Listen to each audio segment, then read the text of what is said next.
നമസ്കാരം. പോറ്റിയെ കയറ്റിയെ പാരടി ഗാനത്തിനെതിരെ കൂടുതൽ CPM നേതാക്കൾ രംഗത്ത്. CPM പത്തനംതിട്ട ജില്ലാ സെക്രട്ടറി രാജു എബ്രഹാമാണ് പുതുതായി രംഗത്തെത്തിയിരിക്കുന്നത്. രാഷ്ട്രീയ ലാഭത്തിനു വേണ്ടി പാട്ട് വികലമാക്കിയത് ശരിയായില്ല എന്നാണ് രാജു എബ്രഹാമിന്റെ വിമർശനം. ശബരിമല സമരഭൂമിയാക്കാറില്ല.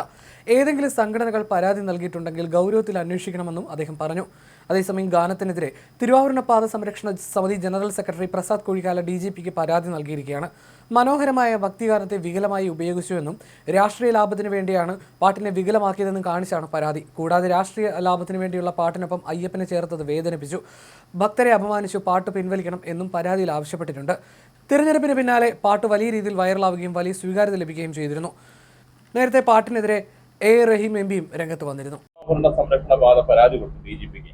അത് അയ്യപ്പനെ അവമാനിക്കുന്നതാണ്, ഭക്തിഗാനത്തെ വികലമാക്കിയെന്ന്. എന്താണ്? സാധാരണഗതിയിൽ ശബരിമല ഒരു സമരഭൂമി ആക്കാറില്ല. കേരളത്തിൽ ആദ്യമായിട്ടാണ് ശബരിമല നേരത്തെ ഒരു സമരഭൂമിയാക്കി മാറ്റിയത്.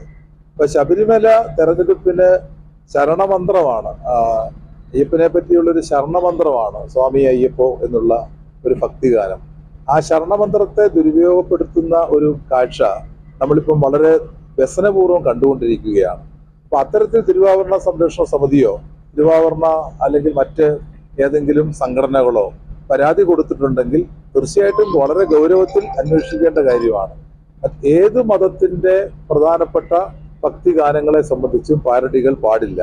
അത് മതവികാരം വ്രണപ്പെടുത്താൻ ഇടവരുത്തുന്ന കാര്യമാണ്. ഒരു കാരണവശാലും അത് അംഗീകരിക്കാൻ പറ്റുന്നൊരു കാര്യമല്ല. അങ്ങനെ ഒരു ഇതിനെ തുടർന്ന് വേറൊരു പാരഡി വേറൊരാൾ ഇറക്കിയാലോ? നേരത്തെ നമുക്കറിയാം ചില അവർ ആരാധിക്കുന്ന ദൈവങ്ങളെ സംബന്ധിച്ച് കാർട്ടൂൺ വരച്ച സംഭവങ്ങളുണ്ട്. അങ്ങനെയുള്ള പല വിവാദങ്ങളും മതപരമായി വന്നിട്ടുള്ള ഒരു നാടാണ്. നമ്മുടെ ലോകത്തിന്റെ പല രാജ്യങ്ങളിലും അങ്ങനെ വന്നിട്ടുണ്ട്. അപ്പൊ തീർച്ചയായിട്ടും ശബരിമലയിലെ അയ്യപ്പസ്വാമിയെ സംബന്ധിച്ച് അത്തരത്തിലുള്ള ഒരു പാരഡി ഒരു കാരണവശാലും ഇറക്കാൻ പാടില്ലായിരുന്നു. അപ്പോൾ രാഷ്ട്രീയ മുതലെടുപ്പിന് വേണ്ടി ഏതറ്റം വരെയും കോൺഗ്രസും UDFും പോകും എന്നുള്ളതാണ് ഇപ്പോൾ ഏറ്റവും ഒടുവിൽ നമ്മൾ കാണുന്ന ഉദാഹരണം.